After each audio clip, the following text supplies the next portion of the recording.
Ya. Siapa yang mau ngerekam ini? Ya boleh. Satu kelas satu deh. Ini dari kelas kan? Ini Kedua. Udah ya. Yang lainnya silakan perhatikan ibu. Yang pertama yang harus kita siapkan untuk alat dan bahan ya. Ibu gabung aja. Alatnya adalah timbangan berat badan. Timbangan berat badan. Kemudian ada untuk pengukur tinggi badan. Pengukur tinggi badan ini nggak boleh di sini. Harusnya ini dipasang di tembok. Ya ini karena ibu pengen nunjukin ke kalian. Ini loh timbangan pengukur tinggi badan yang harusnya ditempel di tembok permanen setinggi 200 cm. Jadi nanti begitu ditempel kalian berdiri ini yang ditarik. Ya, ini yang ditarik. Nah ini posisinya begini, nah ini ditarik. Ya benar. Nah ini yang ditarik, jadi nanti ngelihatnya dari sini. Ya tingginya berapa. Oke, lalu kita menyiapkan alat untuk mengecek tanda-tanda vital. Apa aja? Tensimeter. Lalu stetoskop. Ya, stetoskop. Kemudian kita menyiapkan ini termometer digital. Kalau zaman sekarang pakai termogan juga boleh. Ya, kalau termogan kan enak, tinggal tit langsung keluar. Tapi kalau yang ini harus dikepit dulu di ketiak. Ini harus belajar juga karena kalau dia nggak tahu, dia juga nggak akurat hasilnya.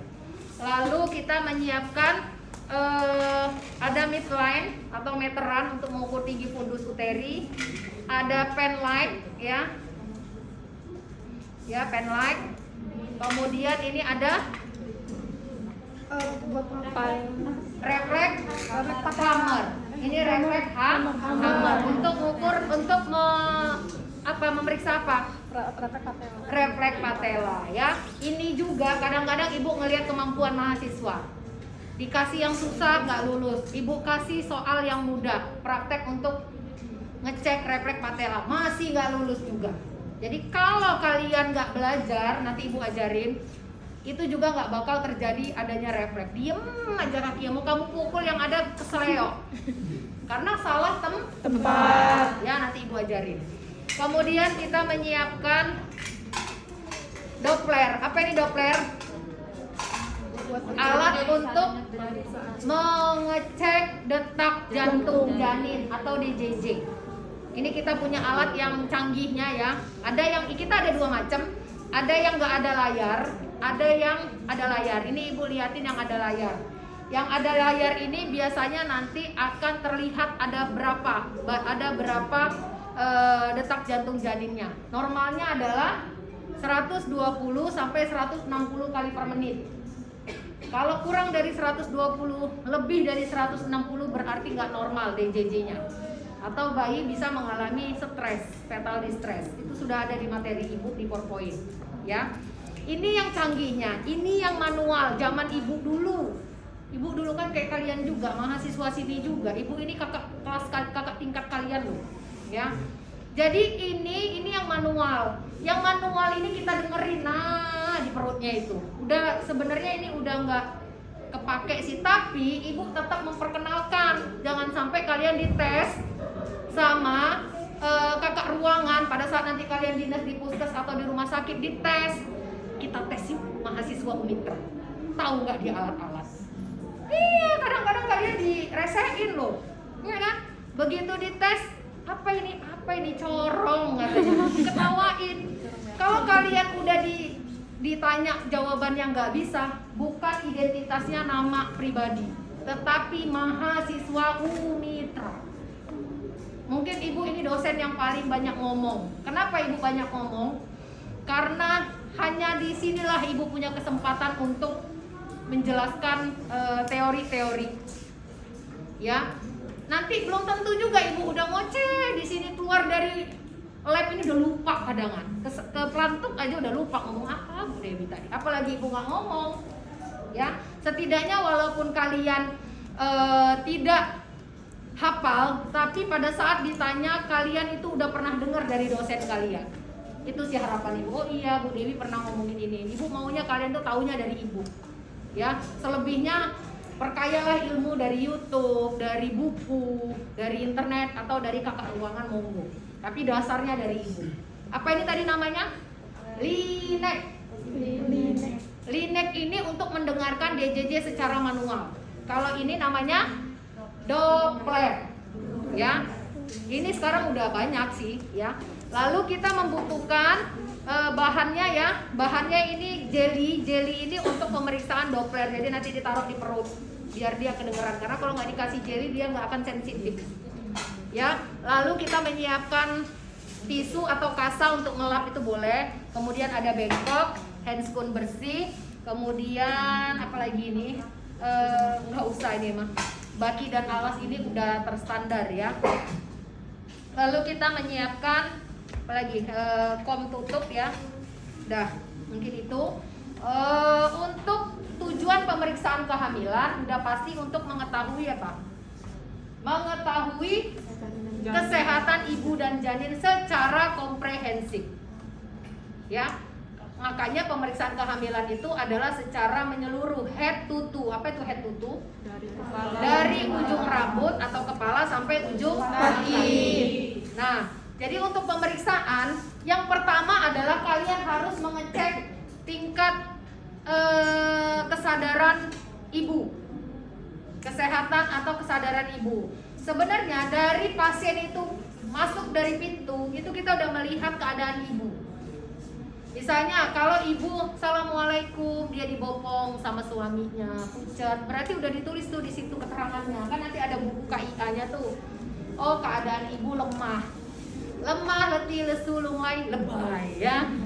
Jadi udah kelihatan dari dia menuju ke arah kita. Tapi kalau dia buka pintu, assalamualaikum Bu Dewi, apa kabar? Koprol dia dari sana ke tempat ibu kan. Wah, ini mah kompos medis. Atau kesadaran penuh atau keadaan umumnya baik sekali, ceria ya.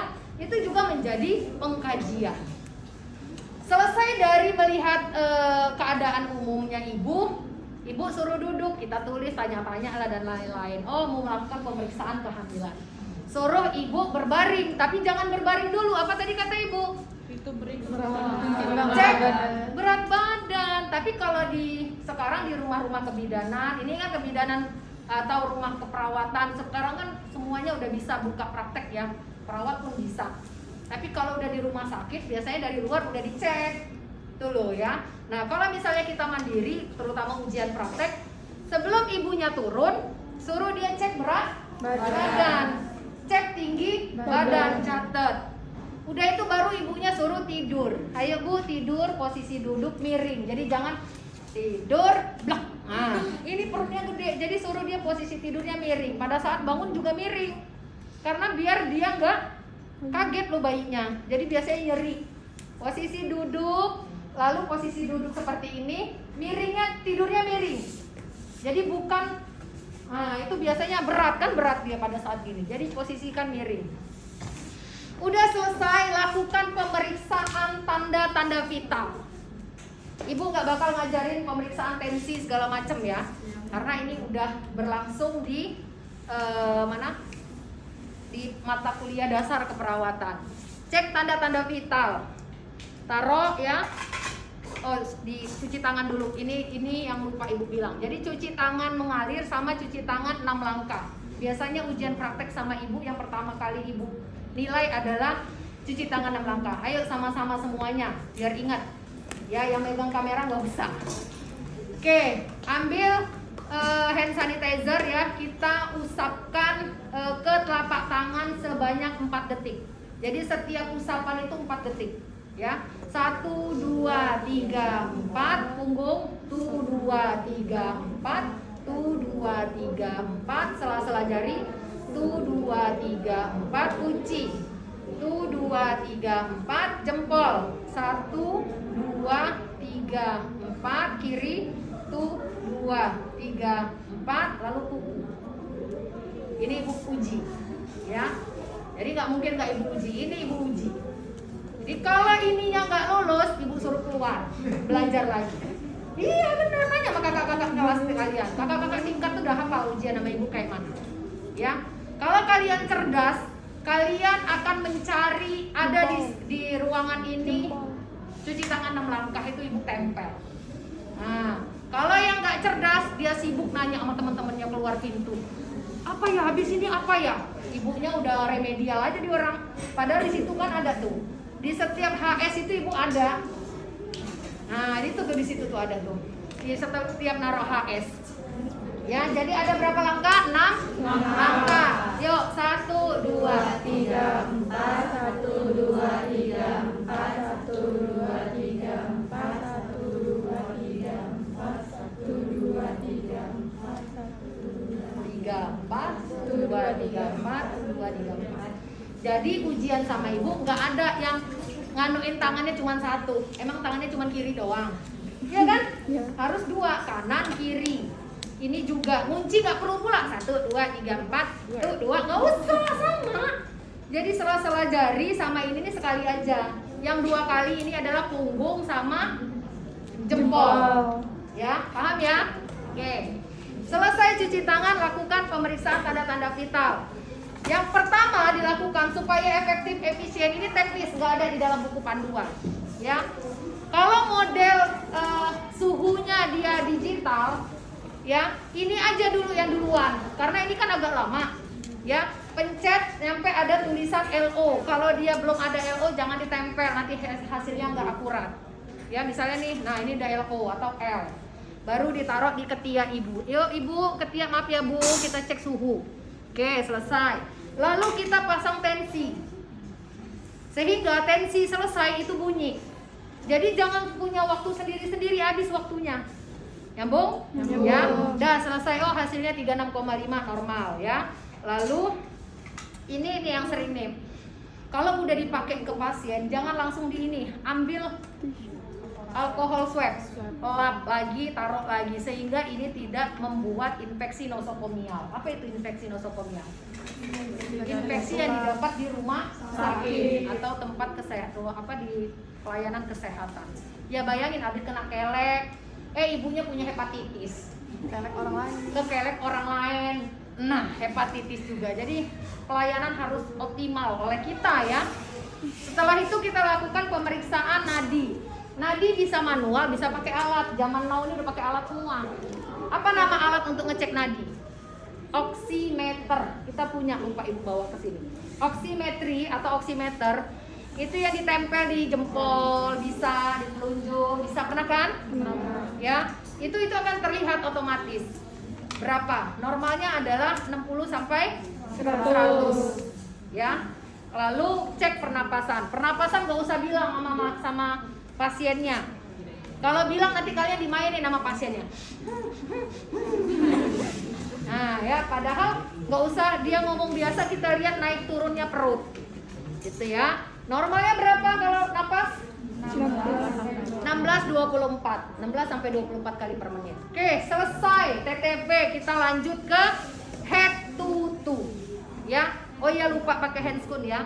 Jadi pakai handscoon itu setelah cuci tangan tadi pakai handscoon, kita langsung head to toe. Nah, head to toe inilah yang bisa kalian pahami, karena nanti pada saat ujian itu kelihatan, ini ngelihat dari praktik ibu dan ini ngelihat dari video lain, karena beda gaya ya. Oke, yang pertama adalah pemeriksaan area kepala. Area kepala itu kita kalau mau mulai pemeriksaan itu harus ingat prinsip pemeriksaan, yaitu IPPA. Apa itu IPPA? Inspeksi, palpasi, perkusi, auskultasi. Inspeksi itu kita lihat dulu keadaan rambutnya, ya, kepalanya. Apakah kepalanya ada perban? Oh, ini berarti cedera kepala, ya. Lalu lihat dulu rambutnya. Rambutnya itu kita bisa lihat apakah rambutnya ini keriting, boleh itu jadi diidentifikasi. Kering, ya, lembab, kotor, nah itu boleh. Lalu kita lakukan palpasi. Palpasi itu kita ngomong. Jadi jangan kalian kadang-kadang kan lebih tua dari kita ya, yang kita periksa, main pasang, Kaget lah pasiennya ya. Jadi optiknya dipakai, ibu saya mau pemeriksaan nyeri tekan, khawatir ada benjolan di kepala ibu. Izin ya bu, kan enak ya. Dibanding nggak tahu apa-apa langsung dipegang kepala. Ya, padahal itu gara-gara mau ujian itu, ibu liatin, oh ya palpasi, tapi caranya nggak benar. Jadi dipalpasi, izin, lakukan palpasi dengan dua tangan, ya. Makanya perawat itu harus wangi, karena sering begini-begini loh deket, ya pakai masker, ya kita nggak tahu kan, ngomong sambil ngomong, bu rumahnya di mana bu, muncrat, ya, ya. Tujuannya bagus sih, pengen ngobrol biar nggak kaku, tapi lupa pakai masker, dekat hidungnya pula kan, ya lupa sikat gigi bangun tidur, dia datang ke rumah kita minta periksa kan, dicek, oh kita palpasi, nyeri nggak bu? Oh enggak, berarti normal, nyeri tekan tidak ada, benjolan tidak ada, tulis di situ. Kepala dan rambut misalnya, bagian kepala tidak ada nyeri tekan, tidak ada benjolan, kan gitu kan askepnya nanti. Kemudian di bagian rambut bersih atau rontok atau ada ketombe atau kotor, silahkan nanti diidentifikasi sesuai dengan hasil pemeriksaan. Selesai kepala, kita turun ke area wajah. Area wajah biasanya apa sih tanda-tandanya untuk ibu hamil? Bengkak boleh, tapi itu jarang teridentifikasi. Yang paling sering terdata apa? Apa? Kehitaman. Apa nama istilahnya? Kloasma gravidarum. Ya, kloasma gravidarum itu normal pada ibu hamil karena kaitannya dengan hormon plasenta, hormon yang dihasilkan oleh plasenta ya, sehingga bisa merangsang melanoid pada sel melanosit tadi, sehingga dia muncul kehitaman. Jadi kalau bayinya udah lahir, plasentanya udah lahir, udah nggak hamil lagi kan, maka dia akan kembali seperti semula. Jadi pada saat di pengkajian wajah hasilnya apa? Tidak ada kloasma gravidarum misalnya, atau terdapat kloasma gravidarum di daerah dahi, daerah pipi, dan daerah dagu. Nah silakan aja ya. Selesai wajah, kemana lagi? Mata. Mata itu ada dua pemeriksaan, ya. Satu kali tindakan bisa mendapatkan dua pemeriksaan. Misal, ya. Yang dilakukan adalah pakai jempol. Bu, ibu lihat ke atas ya bu. Kita narik bagian bawah. Jadi ibunya ngelihat ke atas, kita narik bagian bawah. Yang bagian bawah ini untuk melihat apa? Konjungtiva. Konjungtivanya anemis atau anemis? Normalnya apa? Normalnya apa konjungtiva itu? Anemis atau anemis? Anemis itu apa? Anemis. Karena anemis itu artinya anemia. Bagus nggak anemia itu pada ibu hamil? Ya enggak, berarti kurang darah. Kalau anemis tidak anemia, jadi normalnya adalah anemis. Lalu ibunya suruh lihat ke atas, yang mau kalian lihat apa? Putih-putih, bukan bawahnya. Kalau bawahnya konjungtiva. Kalau area yang sklera itu yang putih-putih mata ini loh, yang hitam-hitam bukan retina. Area yang putih-putih itu namanya sklera. Hasilnya apa normalnya? Normalnya putih. Apa itu putih bahasa medisnya? Anikterik. Kalau ikterik itu artinya kuning. Kalau kuning kan teridentifikasi apa dia? Hepatitis ya, penyakit hepar. Nah berarti anikterik, tidak kuning. Itu ya, paham ya? Oke, selesai mata, kita ke area hidung. Area hidung itu bisa kita tekan bagian sini. Biasanya kalau dia ada sinusitis itu sakit. Sakit nggak? Oh katanya sakit, langsung ambil pen light. Kita cek. Kalau dia memang ada sinusitis, biasanya ada kemerahan di ujung hidung, ya, di ujung bagian hidungnya itu kemerahan. Ya, jadi pen light ini bisa digunakan untuk pemeriksaan hidung, mulut, dan telinga. Nyambung ya? Tapi kalau pasien yang tidak sadar, ini dilakukan untuk meriksa mata. Kalau pasien tidak sadar atau meninggal, ya itu di area mata. Apa yang dicek kalau mata untuk pasien tidak sadar? Hah? Hitam-hitamnya udah ke atas. Apa nih? Hitam-hitamnya udah ke atas kalau ini. Enggak. Hitam-hitamnya ke atas saya juga bisa. Jadi yang dicek pakai cahaya itu adalah retinanya sayang. Midriasis dia. Midriasis itu dia melebar. Jadi kalau pasien tidak sadar atau pasien meninggal, pada saat kita buka matanya kan seringnya kalau di film-film itu, jadi kalian harus tahu nih udah orang kesehatan. Bukannya main-main dia ngidupin, itu ada teorinya. Jadi kalau dilihat, kalau orang misalnya nih, nggak usah jauh-jauh orang meninggal deh, kalau kalian ngelihat temannya tidur, pengen penasaran, pengen ngelihat dia ini masih hidup apa enggak ya, ya dibuka aja matanya, kasih cahaya. Kalau dia mengecil pada saat menerima rangsangan cahaya berarti masih hidup. Tapi kalau dia melebar berarti dia meninggal. Bisa jadi meninggal karena ada kematian batang otak. Iya, dia orang meninggal itu pasti retinanya kena cahaya, dia melebar, midriasis namanya. Ya. Oke, lalu kita ke area mulut. Sebelum kita ke area bagian dalam, kita cek dulu bibir. Apakah bibirnya mengalami dehidrasi atau tidak? Dengan cara apa tanda-tandanya? Kalau normal berarti dia lembab, tidak kering. Tapi kalau dia kering, berarti dia mengalami dehidrasi.